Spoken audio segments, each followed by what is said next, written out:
but it's awesome to have them lead us this morning. They did a great job. We're diving into a new series today, and just to let you know, this series will roll into another series. They're kind of all related. I've been reading a lot of books and a lot of content, and so I really hope that from here till about mid-June that you're here, and even if you can't be here, that you'll keep up to date either online or through our podcast. But I'm really excited to dive into this, and I want to start with a question, and I posted this question online this week. But my question is this: what does winning look like to you? What does winning look like to you? I posted this on my Facebook because I wanted to see people's answers. And I said, hey, come on, give me your answers in the comment section. And this is what I got back. I had people tell me things like, well, being a good parent, a loving marriage, living life to the fullest, family, friends, and children. And I got a couple different answers here or there, but this was the gist of what I got. This is what I got a big part of. And the reason I asked this question, and the whole thing that inspired this series, was a conversation I had with a friend last summer. I sat down with my friend, and I got lunch with him. And my friend, I can't even tell you who he is because he's so well known in our community. You'd probably even have heard his name, or you'd know who he is. But we sat down and we had a lunch. And this guy, man, let me tell you something. He's successful. He runs a company. He's got a wife. He's got kids. Because of the position that he has in his company, I know he makes a ton of money. He's even a good-looking guy, in my opinion. He kind of has it all. He kind of got it all going for him. So anyway, we sit down and we start riffing and stuff, and I don't even remember how we got on this subject, but he turns to me and he goes, all throughout high school, I was an athlete, and I won. I won championships, I won tournaments, I did all that. I went to college, I was an athlete, I won championships, I won tournaments, I was MVP, all of this stuff, won all these scholarships and different things. And, then I met my wife, and so I got the girl. And I married her, and then I started, in this company, and I came up in this company, and now here I am, and I'm running this company and stuff, and, I've got all, this influence and all of this power and stuff, and, then we had our 2 kids, and so I got these 2 beautiful kids and stuff, and again, he's listing off this resume of successes, right? Things that we would consider just awesome and winning and all of this stuff. And then he says this, and I'm partly pastor paraphrasing, but when I got in the car, it stayed with me. This is what he said. But now I've got nothing else to win. And for all the winning I've done, I kind of feel like a loser. I went, wow, really? Really? And even you, you just heard me list off all of these things. You're thinking to me like, man, that guy's got an awesome life. If you're a teenager or you're 20-something, you're going, man, see that right there? That's what I want. Like what that guy has, I'll take a slice of that. That sounds awesome. Because, so many of us, we think, when we think, man, like winning, we think, man, power and marriage and family and friends and wealth and health. That's a pretty awesome list of achievements right there. That's a pretty awesome list of things to acquire and things to have. And yet, if you ask him if he's winning at life, he says he feels like a loser.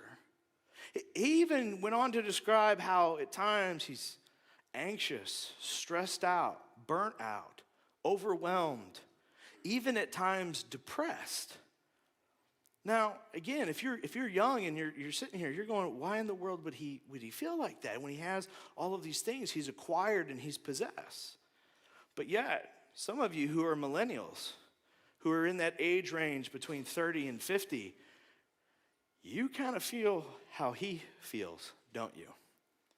Because it doesn't matter what the promotion looks like or the job. It could be going well for a short time, but then it's not very fulfilling. You've got all these achievements, you've got these kids, you've got this spouse, you've got this family, your family lives close to you, you get together, you do family things together, you got to see him last Easter and stuff, but yeah, still doesn't feel very fulfilling. You're still anxious, you're still burnt out, you're still overwhelmed, you still at times have anxious thoughts, or you're even depressed, or still at times you feel like a loser, right? And the older generation, a generation older than millennials, you hear this talk a lot, right? I mean, let's have a very honest conversation. You hear this talk of, things about anxiety and depression, and it's kind of talked about a lot, and everybody, has a label. Oh, I have anxiety, I have stress, I have depression, all this stuff. And let's be honest, the older generation, you guys hear that and you go, oh, cry me a river, son, right? Oh my goodness. Oh, you're married and you have kids and you have a great job and you make all this money and you got to go to Disney last world. Oh my goodness.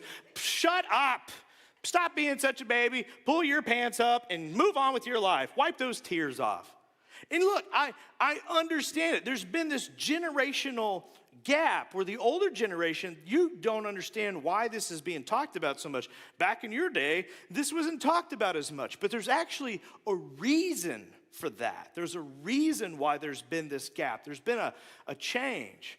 And to get ready for this series and our next series, which our next series is going to be all about burnout, which is why these two are going to connect so well. I've been reading a book called The Burnout Society, and it's written by a German philosopher about 10 years ago who was trying to identify the changes that were going on in the world socially and in the mental health field with our world. And he talked about how there was a point in which things started to change in our society. And he says what happened was as we went from a disciplinary society to an achievement society. So let me tell you the difference between these two. So a disciplinary society, they ask themselves the question, they talk about what they should do, okay? So go ahead and put that on the screen for me, what they should do. So when they think about things, they think about the shoulds, should or should not. So if they are, they have a car, and they go, should we buy a new car? Why would we buy a new car? The one that we have is running just fine. Should we upgrade our phones? Well, what's wrong with the phone that you have in your hand right now? No, we shouldn't upgrade our phones. That's a silly question. Should we get a bigger TV or a new thing? Why? The thing that we have isn't broken. It's completely fine. No, we don't need to do that, right? They ask the question of should. It's very yes or no, very minimal, very black and white. Should we? Should you quit your job? Why would you quit your job? You're making the amount of money you need to make in order to pay your bills. You have benefits. You have Social Security. You have retirement. You have all this stuff. No, you should not quit your job. Hey, this Friday night, they're asking us if we can come over. Should we accept the invite? Why would we accept the invite? We already have something on the schedule. Little Timmy has his soccer game Friday night. No, we shouldn't tell them that we should be there. As a matter of fact, even if Timmy didn't have a soccer game, we had something 2 nights previously before, and we don't need to do that to our schedule. That's too many things. So no, we should not. It's about the question of should we. Now here's the thing. When it comes to an achievement society, we ask ourselves, what can we do? Not what should we do, what can we do? See, when it comes to the car question, it's not should we buy a new car, it's can we buy a new car? Can we afford the payments? Can we afford the loan? Can we afford to upgrade the phone? Can we afford to upgrade the TV? I mean, if we can, then why wouldn't we? Or you know what? Can we quit our job? I mean, let's think about a way we can work it out. If I do this and I do that, and then I have this side hustle and I do this and that, I think we can make it work. You ever said that in your home?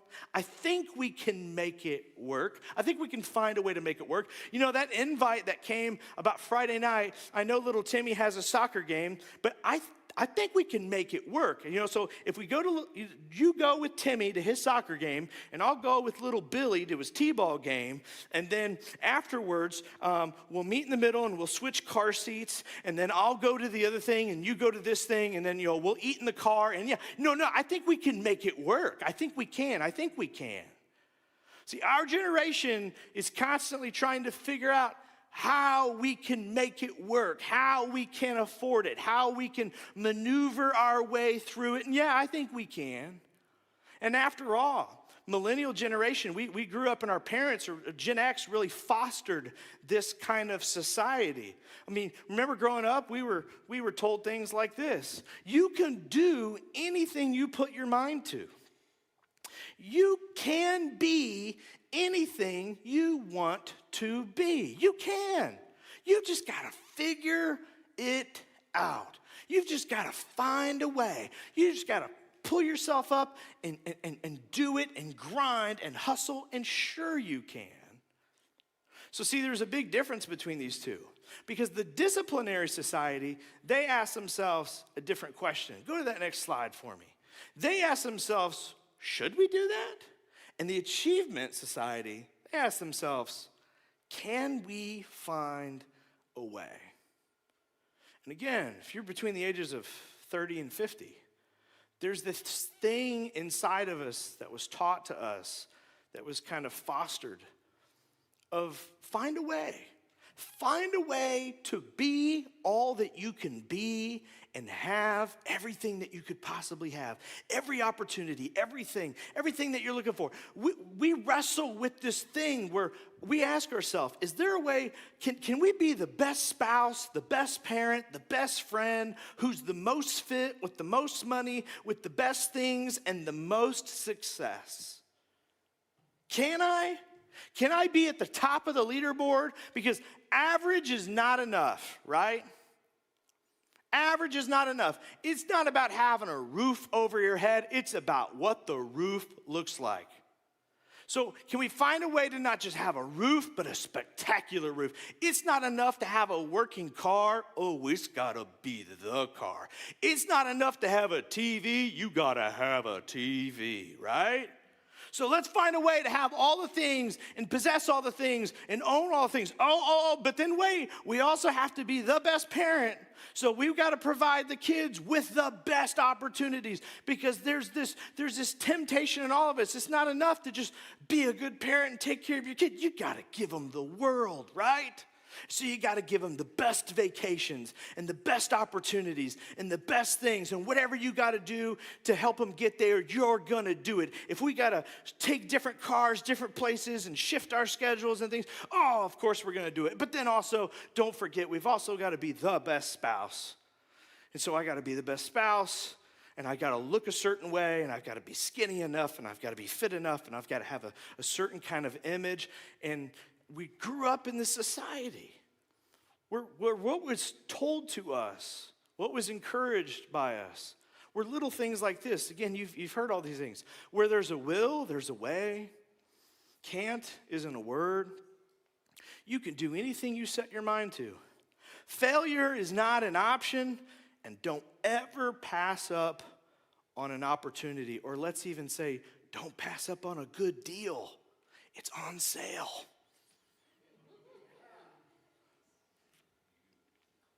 See, the thing is, though, is that in this achievement-based society of this race and this chase, to be all the things and to have all the things, a lot of times we end up not being winners, but losers. And see, and here's the thing.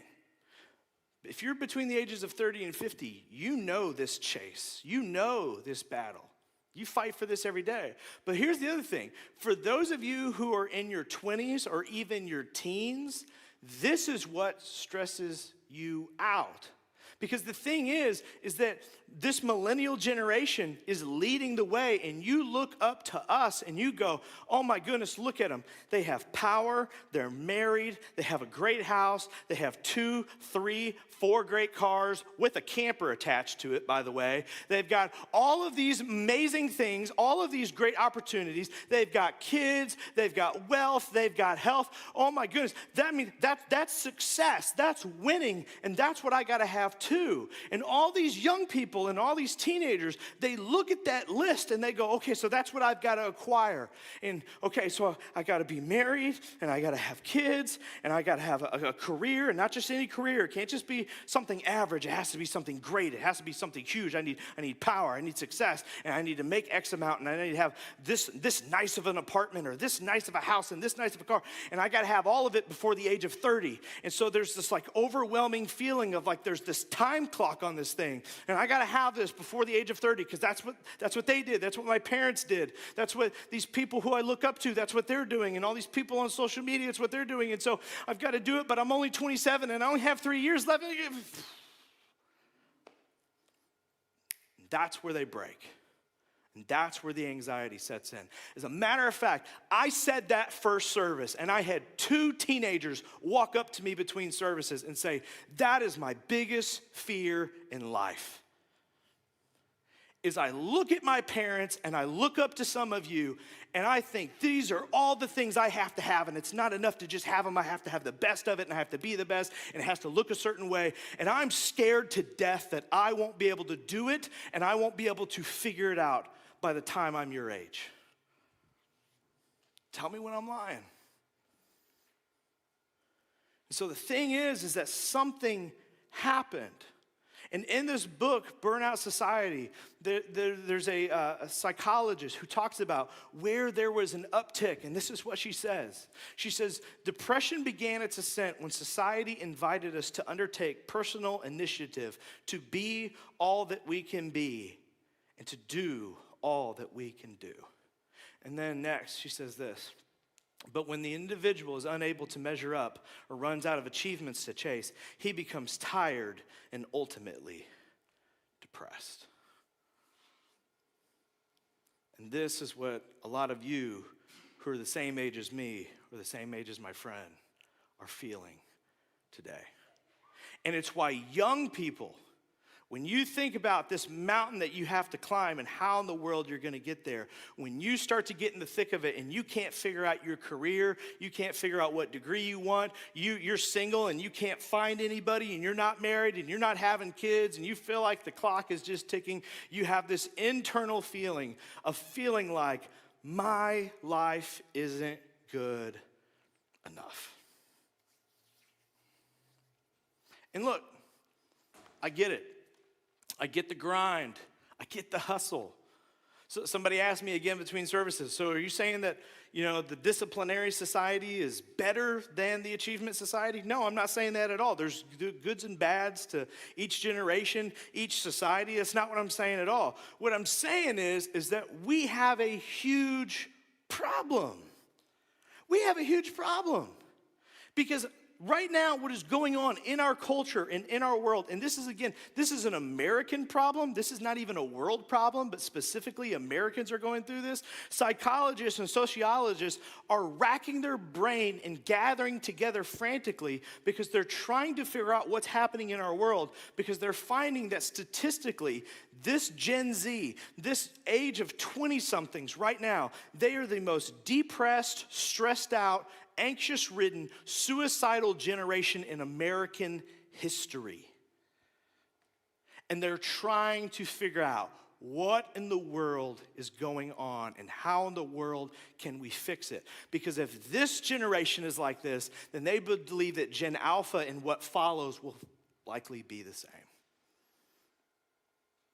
So again, I'm all for hustle, I'm all for grind, I'm all for some of this stuff, but can I even be transparent with you for a minute? I mean, I'm a hard worker. I'm all about the grind.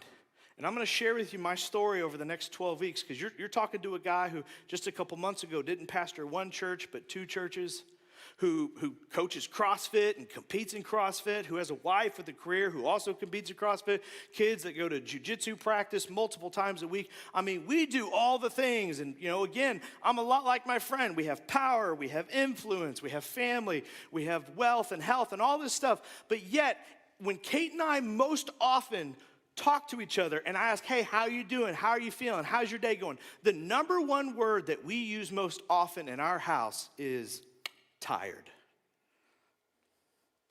And it was funny, between services, just standing out in the lobby, I heard 3 people say the same thing.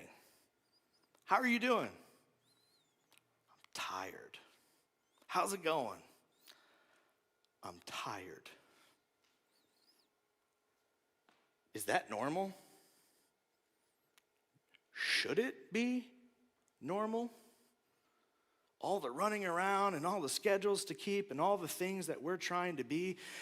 If the end result is tired, if the end result isn't feeling like a winner, it's feeling like a loser, if the end result is that our millennial generation is leading a generation to be the most depressed, anxious-ridden, and suicidal generation in American history, then maybe, just maybe, this needs to be addressed. So, I want to give you a question today. I want to give you a question that I think can help you find out what being a winner is actually supposed to be. I think that it's a question that kind of sets you up on a path to have and feel what you really want, what you really want to feel. I think it's a question that sets you up in a position to succeed. And it comes from the book of Nehemiah. It's in your Old Testament. And the book of Nehemiah is really interesting to me because it's literally the journal of Nehemiah.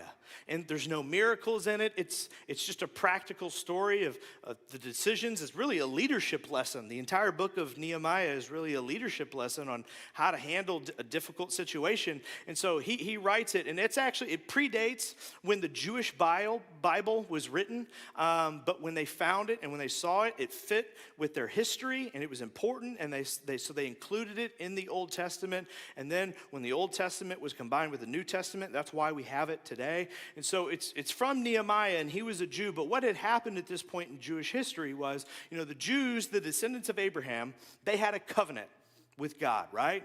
And so they were in Israel, and they were the kingdom of Israel, and then they broke that covenant. And so God exiled them and allowed people to come in and invade. And so Israel was split in half. There was the north kingdom and the south kingdom, and the south kingdom was known as Judah. And so the Babylonians come in, and they invade, and they tear down the temple. They burn down the gates of the city. They just jack up Jerusalem. And all of these Jews, they flee, they're exiled, they're kicked out of their homes, and they go all over. And basically the kingdom of Israel was shut down for 70 years. Then the Persians come in, and the Persians overtake the Babylonians, and now they're in charge. And so 90 years go by, and all these Jews are scattered all over the countryside. And so the Persians go, what in the world, what's going on with all these Jews? They're all over the place. Tell you what, why don't we tell them to go back home? Go back where you came from. And go back to Jerusalem. And so they do. Thousands and thousands of Jews go back home. And what they find is that their temple's destroyed. Their city gates are burned down. There's people living where they lived. So now there's race problems and there's all these different things. The economy is just in shambles. And it's a big mess. Big mess. Nobody really knows how to fix it. And so then Nehemiah steps into the scene. And Nehemiah was the assistant to the Persian king. So although he was a Jew, he was honored with this great position. And he was basically number 2 to the most powerful man in the world at that time. And so this is his journal, and this is what he says. We're going to pick it up at the very beginning in verse 2. He says, "Now Hanani, one of my brothers, came from Judah with some other men. And I questioned them about the Jewish remnant that had survived the exile, and also about Jerusalem." So Nehemiah's brother comes through where he's at in the middle of the city where the Persians were, and he goes, "Hey brother, how's it going? How's it going rebuilding Jerusalem and our culture and our economy and putting things back together again?" And this is what he says. He says, "They said to me, 'Those who survived the exile and are back from the province are in great trouble and disgrace. The wall of Jerusalem is broken down and its gates have been burned with fire.'" So they go, it's not going great. Things have been destroyed. It's a mess. There's disgrace. There's so many problems. The economy is such a mess. We don't even know where to start. And so once he hears this report, this is what Nehemiah says. He says, "When I heard these things, I sat down and I wept." It broke his heart. There was something about this that stirred him up, that he thought, "Oh, that's awful. That's terrible. It shouldn't be this way. I thought whenever they were going to be allowed to go home, that this were my expectations, and none of that's coming true. Wow, oh man." I mean, it tore him up. And it says next, "For days I mourned and I fasted and I prayed before the God of heaven. So he goes to God with his concerns and he starts to pray to God. And over the next few verses, he writes out his prayer. And in his prayer, he says, God, I understand why this happened. I understand that we broke our covenant with you. It all makes sense to me. I understand, and this is what it is. But man, my people are hurting. My people are disgraced. My people, they have this huge burden on their back. And then he asks something of God. And then he says this. He says, Lord, let your ear be attentive to the prayer of this your servant and to the prayer of your servants who delight in revering your name. So he's about to ask God something big. So he's setting this up and he's like, Lord, hear my prayer. Be attentive to this because I'm about to do something. And I'm really, really scared. This is a huge risk. This is a huge sacrifice. And then he says this. He says, give your servant success today by granting him favor in the presence of this man. And he writes in his journal, in case anybody ever read it, he says, see, I was cupbearer to the king. So this is what he does next, what he was asking God's help with. He goes to the king and he says, King, may I have a leave of absence and go back to Jerusalem to help my people. I would like to rebuild the temple. I would like to fix the city gates. I would like to address the economy. And I just feel like it's my call to go back and to help my people. Now, this was a huge sacrifice. Why in the world would this man do this? I mean, he's second to the most powerful man on the planet. He is set up for life. He is taken care of. He makes money. He is winning. Why in the world would he do this? And the answer is found in the question that I think you should ask yourself. It's the question that if you follow it, I think could lead you to actually feeling like a winner. And the question is this: what breaks your heart? What breaks your heart? What is it that breaks your heart? When you hear it, when you hear about it, when you see it, you go, that's awful. That's terrible. Man, that shouldn't be that way. Oh my gosh, I can't believe that happened. It's the thing you share with somebody. You send them the message, you DM them to, did you see this? Did you see that this happened? Did you see that it happened again? Did you know that they felt this way? Man, this is terrible. I hate when that happens. Man, it just shouldn't be that way. It's the things that stir up your emotions. When you see them in the news, when you see them in social media, you think to yourself like, man, no, dude, somebody needs to do something about that. It shouldn't be like that. Somebody needs to step in. We need to throw some money towards that. Like something has to happen. And typically what happens is it starts to stir you up, and you and your friend or you and your wife or whomever, you're like, man, yeah, that's bad. I can't believe that. And you feel this nudge to step in. You feel this nudge to say something about it, to advocate for it, to be part of the solution. But then you start to talk yourself out of it. And you go, well, I mean, somebody should do something about it. It's not me. I don't. I wish I could. I wish I had the resources. I wish I had the time. I mean, who am I? I'm too young. I'm too old. No, you know what? I'll tell you what I'm about. I'm going to write Pastor an email. Pastor can take care of this. Not me, but Pastor can. Or this is why we need a new president. This is why this election, I hope so-and-so gets elected, because we need somebody to take care of this. This is why, I tell you what, the school needs to step up. That's what these teachers in these schools, I don't know what they're doing, but they really ought to do something about this. I'm going to write this on the We Love Troy page. I'm going to the We Love Troy page, and somebody needs to figure out why in the world KFC keeps closing down this week. It's just really jacking me up. And the Taco Bell being so slow, and why don't we have a Lowe's or a Home Depot? I mean, Hecklers is missing so many of those screws. But anyway, we just do it. And you know what happens? What we start to do is we start to play the blame game, right? The blame game, where we start to go, this generation, blah, blah, blah, blah, blah. Nobody wants to work anymore. I'll tell you what, nobody wants a job. Nobody wants to work, blah, blah, blah. They're just always on their cell phones, I'll tell you what, whose fault this is? It's the Democrats. That's who it is.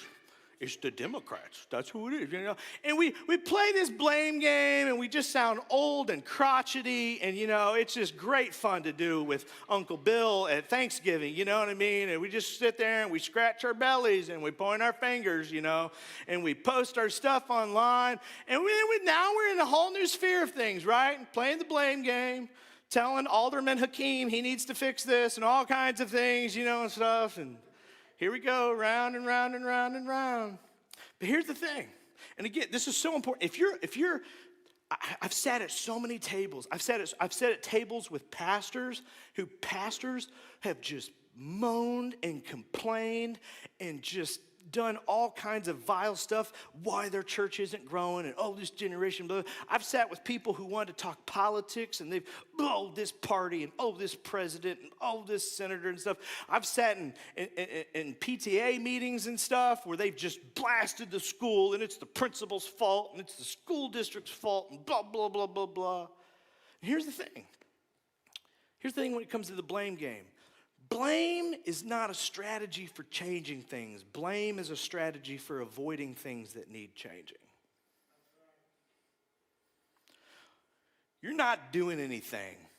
If you're a business owner, if you're a leader, if you're a pastor, if you're a person of influence, if you're a civil servant and all you want to do is sit there and moan and complain about whose fault it is, you ain't changing nothing.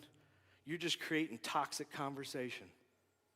You want to just stir the pot? You want to just stir up people's emotions? You want to just throw mad anger at it and hate at it? Look, you're not doing anything. You're not changing anything. You're not addressing anything. Maybe that feeling inside of you should cause you to step up and to step out and to do something about it. Come on, what is it that breaks your heart? Let me ask you this question a different way. What would you like people to line up and thank you for at the end of your life? At the end of your life, if you knew when it was going to be and you had a moment where you could sit in a chair or stand there and have people line up, your coworkers, your church friends, your sphere of influence, your community, your neighborhood, whoever it might be, if you could stand there and people one by one would come up to you, look you in the eye, shake your hand and say, thank you, because of you, fill in the blank. What would that fill in the blank be? What would it be? And again, I'm not talking about your spouse, I'm not talking about your kids, because look, that's all self-serving, okay? Being a great spouse, being a great parent is not an achievement, it's a responsibility. You should just do that. But what would you want people to come and thank you for and say, look, you took care of your responsibilities, but you did this for me. Because of you, I was able to. What would you want that to be? Let me ask the question a different way. If you could push a button and change one thing in the world, what would it be? If you could push a button and it would change, or it would go away, or it would be different, what in the world would you want that thing to be? I can tell you what mine is. Two things that drive me, two things I wish I could change. Is number one, when people have an inaccurate view of God because of an inaccurate church. That drives me insane. And the other thing is when people make decisions that undermine their future. When I see people do that, it drives me nuts.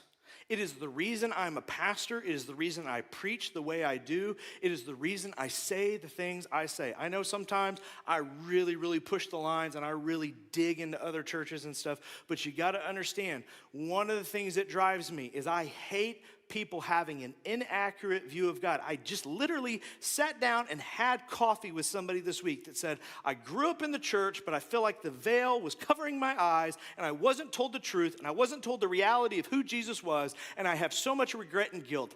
I hate those conversations because I feel bad for that person and I wish I could have gotten to them quicker. And I hate it when people make decisions, and I see it all the time. People make relationship decisions and financial decisions and job decisions that I just know it's gonna undermine their future and it's gonna hurt them. And here we go. And I'm like, yeah, here's what's gonna happen. I can see the dominoes, and I hate that. And so at the end of my life, and I've seen it happen, at the end of my life, I want people to line up and shake my hand or my kids' hands like they did at Jim Dillow's funeral. When Tim Dillow's dad passed away, his father, Jim, he was a friend of mine. He was a supporter of this church. He was a mentor. And when he passed away, I watched as people lined up and went up to Tim and Jeff, and they shook their hands and they said, I just want you to know that I knew who Jesus was because of your daddy. And I watched as people came and they went to their grandkids and they went to Tim's kids. They went to Lane and Keegan and Camden, and they said, let me tell you something about your dad. There was a time when I was down, when I was out, and I needed somebody, and your granddaddy was that man for me. And he cared about me, and he prayed with me, and he was there for me, and he supported me. I want to thank you very much for allowing him to do that. That's what I want to be. One day, I hope that's what my kids hear. Because here's the thing. If it's not that, if it's not something like that, I've been to those other funerals. I've been to those other funerals where nobody has anything to say because there's nothing to tell. And so somebody gets up and they're like, well, his favorite candy bar was a Reese's. And he loved to watch Breaking Bad in his underwear. I mean, that's about all we had to say. That's about it. Share his favorite beer and share his favorite show and how much he loved the Dallas Cowboys and, I don't know, close the lid and put him in the ground. At the end of your life, when your life is nothing more than a story to tell, what story do you want told? What do you want people to come up to your kids and your grandkids and thank you for? What is it that breaks your heart? Here's what I know, and I think I'm guilty of it, and I think my friend that I was talking about is guilty of it. I think some of you are guilty of it. Here's the thing, a lot of us in this life, we are chasing happiness. We're chasing happiness. We're trying to be all the things. Be the best spouse. Be the best parent. Give our kids the world. We just throw caution to the wind. Who cares about the budget? Who cares about whether we should or not? Can we? Can we? Let's figure out a way. Can we? Let's figure out a way. Let's do that. Yeah, let's try. And we're chasing happiness. But let me tell you something. I've sat with enough people now who have chased happiness, and what they found is sadness. And here's what I think is missing. You chase happiness and you'll miss purpose. But the other way around, if you chase purpose, that's how you really truly find happiness. What breaks your heart? Now here's the good news and the bad news, okay? Good news is, when you figure out what breaks your heart, you're probably not going to have to go and fix an economy. Nobody's got to rebuild a temple. Although we've got some work projects around the church we'd like to share with you. Nothing too big. You're not going to have to rebuild any city gates or anything like that, okay? All right? You're not even going to have to quit your job. Good news. Here's the bad news, though. Whatever breaks your heart, if you go and choose to do something about that, you're probably going to have to say no to something. See, again, millennials, and golly, Christian millennials are so bad about this. What many of you will do is you will go home and you'll be inspired or convicted from a sermon, and you'll get your family together and be like, I really felt, called. God was speaking to me today. So here's the thing, guys. We got to do another thing, okay? We need another thing. Okay, so they need somebody to clean the church, and then they need somebody to do this. They need somebody to serve in the toddler department. They need, okay, and I feel what's going on with the mobile food market. That breaks my heart, so I'm going to go serve at the mobile food market. And here's the thing, we're going to add another thing to the list. That's what Christians do. Millennial Christians, we go, okay, best spouse in the world, best body in the world, best sex in the world, best stuff in the world, have the best kids with the best opportunities. Oh, that sermon really convicted me. Okay, be the best Christian and be all that I can be. Okay, that's okay. Another thing to the list. I'm not asking you to add another checkbox to your list.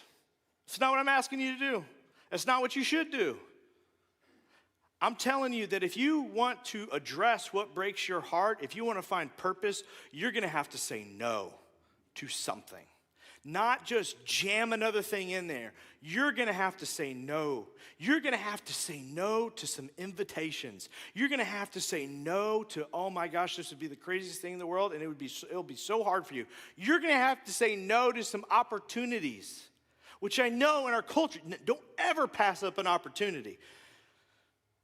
I'm telling you, if you're going to address this, you're going to have to say no to some opportunities.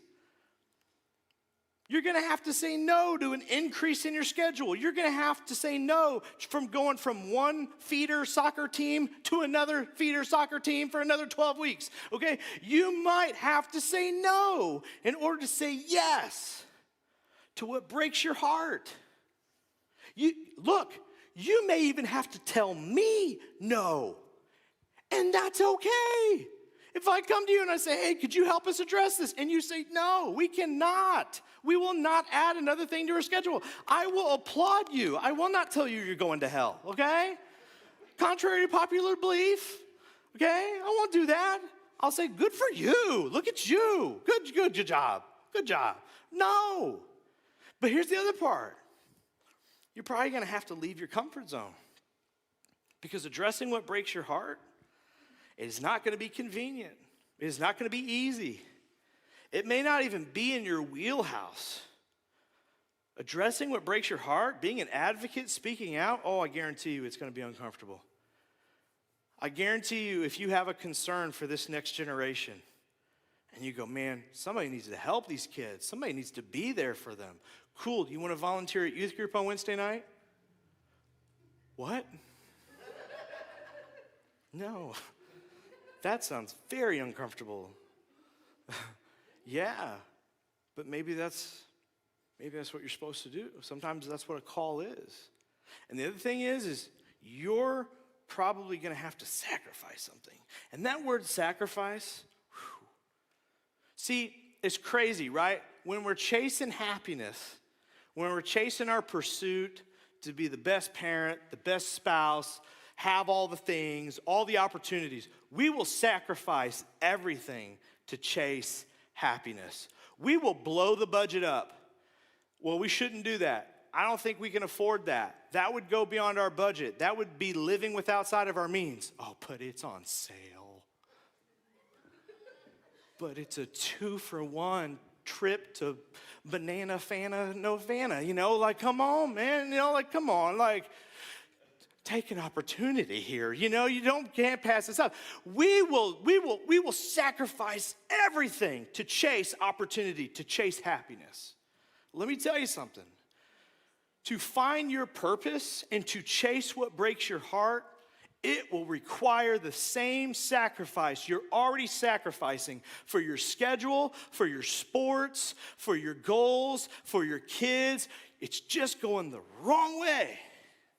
But you're going to have to sacrifice something. But let me tell you something. Here's the good news. Whatever you lose in order to help someone else win, it won't feel like a loss for very long. Because let me tell you something. I've been there, and I'm going through it. Again, I'm going to share with you my whole story over the next 12 weeks, because Kate and I, we have reordered some things. We have given up some things. I mean, you're all aware that we closed a campus this year. There's a story behind that, and I'm going to share it with you. And we've had to say no to some things, and there's some things we don't do anymore. And they were good things. They were not bad things. They were opportunities. They were money makers. They were all of that stuff. But we've said no to some things. And let me tell you something. I don't miss it. Hearing stories like I did this week of what my little girl did, how she was generous and kind and there for somebody else, I go, yep, I'm exactly where we need to be. I'm glad Sunday mornings are a priority for us. I'm glad my kids are in the children's department. I am more than happy to tithe my 10% to fund this mission. If that is the end result, then yes, it's worth that sacrifice. Yes, it's worth my time. Yes, it's worth my energy. Yes, it's worth speaking up about. I don't miss the things that I've laid down over these last couple months because I got my priorities in check of what truly breaks my heart, and that's how you find winning. That's how winning is done. I've said this before, and I'll say it again. The value of a life is always measured by how much of it was given away. At the end of your life, when you're honored, when you're thanked, when stories are told about you, they won't talk about how much you got or how much you had. They will talk about how much of you was given away. Because that's what changes the world. That's what changes a life. That's how you find purpose. So, what breaks your heart? I don't expect you to have an answer, okay? You do not have to tell me at the door. And you can't steal my answer either, okay? That'd be cheating. I want you to think about it. You're going to discuss it in your small groups this week. I want you to talk about it on the way home. And look, you don't have to have a family plan, okay? If you're in the car and somebody goes, yeah, this is what breaks my heart, and your wife goes, okay, well, then we've decided as a family, this is what breaks our heart. You're like, no, that's not what you have to do. You can have individual ones too, okay? But what breaks your heart? Now, here's going to be the thing that scares the bejesus out of you, okay? If you ask this question and you can't come up with an answer, that's a problem. And I mean this in the most loving, respectful way. If you can't come up with an answer to what breaks your heart, you are probably a very self-centered person. And you need to address that. You need to address that to find what you're looking for. Chase purpose, and you'll find happiness. Chase happiness, and you'll miss it. So what breaks your heart? God put these things in you. He pulls you and tugs you in that direction because he wants what's best for you, because he wants you to be fulfilled and to find peace and happiness, but you have to do it his way. The culture has lied to us. The culture has pulled us a certain direction and encouraged us a certain direction. But we will refuse to be lied to, and we will resist the urge. And through it, we will lead the next generation to a better place in greener pastures. And through it, we will have lives with stories that are worth telling in the future. Let me pray for you. Father God, as we come to you today, Father God, I pray that this question convicts us, stirs us, concerns us, inspires us. God, whatever it needs to do, let it do it. Let it go to work on us. Help us to find the answer. And if we can't think of anything, then God, we got some work to do. Then we need to look outside of ourselves and beyond ourselves and look at our place in this world and what you are trying to do in it. God, would this question help us find what it looks like to love God, to love others, and to ultimately, God, learn to love ourselves. In your name we pray. Amen. Will you guys stand with me this morning? We're going to sing one last song. I know from walking through this for 2 services, this is going to stir